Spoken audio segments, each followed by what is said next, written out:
They are over 35% of today's workforce, very important, okay? And they require, so our generation, Gen X, was the first one to consider it, but this is a generation that requires work-life balance. They are the generation that says, I work 40 hours, maybe 45, but this is how many of them prefer to see their lives. They don't, live to work, they work to live. They are our first of digital natives. They know no life without some form of technology. And I think this is a very important thing to remember about this generation, is they really value empathy, diversity, and self-personalization. I want to pause with these three words for a second because they're very important words when we talk about communication and marketing.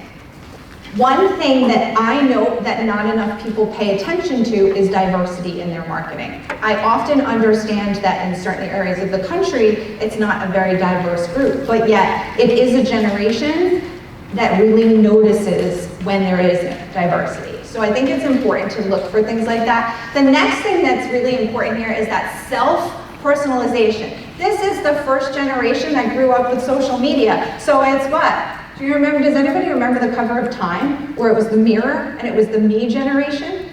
That's exactly what this is. They are really all about like understanding how can I make it more of my own.